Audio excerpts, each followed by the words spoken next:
اللہ کا ذکر ایسا کرو ڈر لگ جائے اللہ سے. سنو اللہ کو, سنو جہنم کو. روز 1000 سال کا جہنم کا ایک دن ہے. فرمایا جہنم کی سب سے چھوٹی آگ میں جل رہا ہوگا, اس کو نکالیں گے. دنیا کی سب سے چھوٹی آگ میں ڈالیں گے, اس کو نیند آ جائے گی. کیا آگ ہوگی وہ؟ التی تتلو علی الافئدہ. جہنم کی آگ سینوں میں گھسے گی. دل میں ذرا سا درد ہوتا ہے, میں نے لوگوں کو چیختے ہوئے دیکھا ہے, دل میں درد ہو گیا, چیخیں مار رہے ہیں ادھر بیٹھ کے. کیا ہو دل میں؟ یہ دل کا درد سب سے خطرناک, گاڑ سے خطرناک, سوئیاں چبھتی ہیں میرے دوستوں. اللہ کہہ رہے ہیں یہ جہنم خطرناک چیز ہے. تو بھائی ایسی مجلس میں بیٹھو جو اللہ کا ڈر لگے. نمبر 2, اذا تلیت علیہم آیات ذات ایمانہ. جب ان کے سامنے قرآن پڑھا جاتا ہے ان کے ایمان بڑھتا ہے.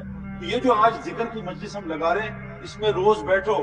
نبی کو کہا میں آپ بھی 2 دفعہ بیٹھو. حضرت محمد صلی اللہ علیہ وسلم کو اللہ نے کہا اے اللہ کے رسول عبداللہ بن مسعود سے قرآن سنیں. اے اللہ کے رسول حضرت کعب سے قرآن سنیں. اللہ کے نبی نے کہا مجھے قرآن سناؤ. کہ اللہ کے رسول آپ پہ نازل ہوا ہے. کہ اللہ نے مجھے کیا سنوں؟ کہ ہمارا نام لیا ہے. کہ تمہارا نام لے کے کہا تم سے قرآن سنو. قرآن سننے سے ایمان بڑھتا ہے. لیکن کیسے؟ جب قرآن سمجھ میں آئے گا. ہمیں تو قرآن سن کے نیند آتی ہے. ہمیں تو اللہ معاف کرے, T20 میچ کتنے دن کا ہوتا ہے؟ 4 گھنٹے کا. میں نے آج تک T20 کی میچ میں کسی کو جمائی نہیں دیکھی. ابھی تراویح آئیں گی, دیکھنا جمائیوں کا کیا حال ہوگا. تراویح شروع تو کرے امام, الف لام میم, پھر دیکھو کہاں پہنچے ہوئے. کہاں تھے بھائی عالم کے علاوہ؟ مجھے تو کچھ سمجھ نہیں آتا. یہ کیا وجہ ہے کہ 4 گھنٹے کی T20 جگاتی ہے, تراویح سلا دیتی ہے. میرے دوستوں, دوسرا عمل عزت علی روزی نہیں ہے, قرآن کی تعلیم میں بیٹھو. یہ قرآن کی تعلیم میں نہیں بیٹھو گے. مولانا الیاس صاحب فرماتے تھے تبلیغ کی محنت بغیر قرآن کے علم کے جہالت پھیلائے گی. آپس میں لڑیں گے لوگ. ہم دعوت کے کام میں علماء سے پوچھ کے چلتے ہیں. ہمارے کام میں تبلیغ کا کام ہے, علماء ہم مدارس سے پوچھ کے چلیں گے. دوسرا کام کیا ہے؟ قرآن کی تعلیم میں بیٹھو. نمبر 3, اللہ پہ بھروسہ کرو. اللہ ساری کائنات کو پال رہا ہے. 40 سال بنی اسرائیل کو بغیر سبب کے پالا ہے. وہ اللہ آج بھی موجود ہے. مریم کو بغیر موسم کے روزانہ اس کے کمرے میں کھانا پہنچایا ہے. ابراہیم صاحب کو آگ میں پالا ہے, ماں کے پیٹ میں پالتا ہے. اللہ پہ بھروسہ رکھو. ساری 18,000 مخلوق تقریباً کہتے ہیں, پتہ نہیں حدیث ہے بھی نہیں مجھے نہیں, لیکن کہتے ہیں ہزاروں مخلوق ہیں اور میں کوئی کام نہیں کرتی, سب پل رہی ہے. ایک انسان کام کر رہا ہے, اس کو پورا ہی نہیں پتا.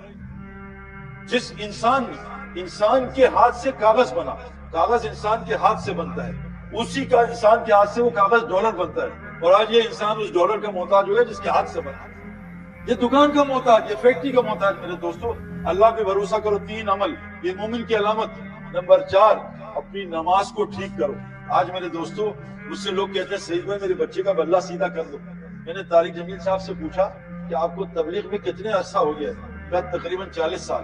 میں کہا اب اخلاق کی بات کرتے ہیں. اخلاق تو نماز سے ٹھیک ہوں گے, اخلاق تو ایمان ہوتے ہیں. نماز سے فحاشی دور ہوگی, نماز سے بے حیائی دور ہوگی. آپ یہ بتائیں 40 سال میں کسی مسلمان نے آپ سے نماز ٹھیک کرائی ہے؟ کہا ایک مسلمان مجھ سے نماز ٹھیک کرا دی. میرے دوستوں, آپ کے پاس نئی گاڑی ہو, لیٹسٹ پورش فراری, آپ کسی اس آدمی کو دو گے جو اس کی گاڑی چلانے نہیں آتی. کیا میرے بچوں کو ناران کا عمل لے جانا, اس نے گاڑی سیکھی نہیں. آج تک میرے پاس ٹائم ہی نہیں نماز سیکھنے. میرے دوستوں, نماز سیکھ کر لو, وہ رزق ملے گا آپ سوچ نہیں سکتے. ہر بیماری کا علاج نماز میں, اللہ کی قسم. مجھے یہ سروائیکل اسپونڈیلائٹس مجھے ہوا تھا, امپائر سے ٹکرایا تھا.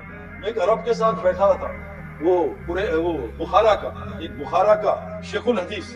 اس میں نے کہا یار تم نماز, مجھے اللہ کے نبی کی نماز, ہماری نماز ہی صحیح نہیں ہے. اللہ کے نبی کی نماز اس نے سکھائی. ہم تو پتہ نہیں ہاتھ یہاں آتے تھے, اب یہاں آگے ادھر, اب تو لوگ یہاں سے اللہ اکبر. پتہ نہیں رکوع بھی ہمارا آج کل رکوع بھی پتہ نہیں کتنا خطرناک کام ہے. اس شخص کی سب سے بڑا جرم ہے جو نماز میں چوری کرے. میرے دوستوں, نماز ٹھیک کرو. روزی نماز کے ساتھ. اللہ نبی کو کہہ رہے ہیں گھر میں تنگی آئی ہے, وَأْمُرْ أَهْلَكَ بِالصَّلَاةِ وَاصْطَبِرْ عَلَيْهَا. اپنے متعلق اہل کو نماز قائم کرو, خود بھی نماز قائم کرو. لا نسأل رزقا, ہم آپ سے روزی نہیں چاہتے.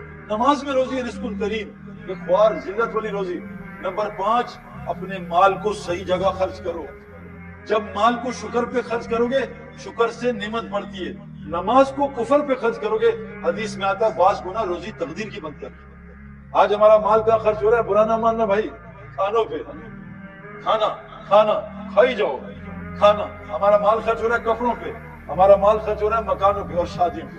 4 جگہ مال خرچ ہو رہا ہے. اللہ کے نبی نے 4 جگہ سے نکال کے 4 جگہ خرچ کرایا. اللہ کا دین زندہ ہو جائے, پورا خرچ کرایا ابو بکر صدیق. حضرت خدیجہ کا پورا لگ گیا. اور مال خرچ کرا ہے دین سیکھنے سکھانے پہ، یہ تعمیروں پہ نہیں، دین سیکھنے سکھانے پہ۔ تیسرا مال خرچ کرایا مسکین غریبوں پہ 6 جگہوں پہ، ذوی القربى والیتامى والمساکین وابن السبیل والسائل وفی الرقاب، 6 جگہ مال خرچ کرایا۔ اور چوتھا آخری اپنی ذات پہ 3 جگہ مال خرچ کرنے کی کوئی حد نہیں، اللہ کے راستے میں پورا لگا دو، ابو بکر صدیق کو سلام آیا، غریبوں میں پورا لگا دو اور اللہ کے دین سیکھنے کو پورا لگا دو، تو مال جو ہے صحیح جگہ خرچ کرو۔ یہ ہو گئے 5۔ دیکھو ذکر کی مجلس ہے، قرآن کی تعلیم کے حلقے، یہ جو حدیث کی تعلیم ہے، قرآن کی تعلیم، اللہ پہ بھروسہ کر کے بیٹھو، اللہ رازق ہے۔ اللہ فرماتے ہیں ساری مخلوق کی روزی کس کے پاس ہے؟ وما من دابۃ فی الارض الا علی رزقها، اللہ کی ذمہ ہے۔ نمبر 4 توکل، نمبر 5 مال کو دیکھو، آپ سچ بتاؤ، جو مجھے جواب دے گا $1000 دوں گا، ورنہ $1000 لے لوں گا، 2000 واپس دوں گا۔ یہ بتاؤ آپ کے یہاں روزے کتنے فرض ہیں امریکہ میں؟ مجھے پتا نہیں، پہلی دفعہ رمضان میں آ رہا ہوں، 32 یا 33؟ بتاؤ بھائی، آپ کے یہاں تو روزہ آسان ہے زیادہ، 29 30 ہی ہے نا بھائی، کوئی بدلا تو نہیں ہے؟ اچھا، آپ کے یہاں فجر میں 2 رکعت پڑھتے ہیں، مسجد بڑی خوب، 4 تو نہیں پڑھتے، 2 ہی فرض ہے نا، پکی بات ہے 3 پڑھ لیں، اللہ کو شاید زیادہ پسند نہ ہو 2۔ یہ بتاؤ کمانا کتنا فرض ہے؟ کون بتائے گا؟ سچ بتانا، ورنہ $2000 کا ہے مسئلہ، اور LAPD اور NYPD میرے دوست بھی۔ بتاؤ بھائی کتنا کمانا فرض ہے مولوی صاحب؟ تو نہ ان سے پوچھ لینا، بعد میں یہ بتا دیں گے کتنا، نہیں پتہ ہی نہیں کتنا کمانا فرض ہے بھائی۔ کہتے کمانا بھی تو فرض ہے، بغیر باؤنڈری کے تو کرکٹ بھی نہیں ہوتی، بھاگی جاؤ 100 رن لے لو، بغیر باؤنڈری کے تو ٹینس بھی نہیں ہوتی، بغیر باؤنڈری کے تو NBA NFL بھی نہیں ہوتی۔ ہماری کمائی کی کوئی باؤنڈری، کمائی جاؤ، کتنی کمائی کرنی بھائی۔ اچھا یہ بتاؤ فرض فجر کب پڑھنی ہے، صبح یا رات کو؟ صبح۔ روزے کب رکھنے؟ عید کے دن پہ نہیں بھائی، عید کے دن روزہ نہیں رکھنا۔ یہ بتاؤ کب کمانا فرض ہے؟ کسی سے پوچھا ہے؟ پتہ ہی نہیں کب کمانا فرض ہے۔ حاجی کے لیے عرفات میں مغرب پڑھنا فرض نہیں ہے، غلط ہے۔ زوال کے وقت میں سجدہ غلط ہے۔ قرآن کی تلاوت کر، افضل ترین ذکر، اقامت شروع گئی، قرآن پڑھنا غلط ہے۔ اگر آفس میں نوکری کر رہا ہے اور کسی کے انڈر ہے اور اس کی اجازت کے بغیر قرآن پڑھ رہا ہے، غلط کر رہا ہے، اس کی اجازت کے بغیر نفل پڑھ رہا ہے، غلط کر رہا ہے۔ میں نے یہ مفتی حضرات کیا، میرے دوستوں نے پتہ ہی نہیں کرایا کتنا لگے ہوئے اور کسی کو پورا ہی نہیں ہوگا۔ تو 5 کام ہو گئے میرے رزق کریم کے، 5 کام کیا ہیں بھائی؟ دوبارہ یاد کر لو۔ ذکر، اللہ کا ذکر، 1 تسبیح، سبحان اللہ بحمدہ، سبحان اللہ واستغفر اللہ۔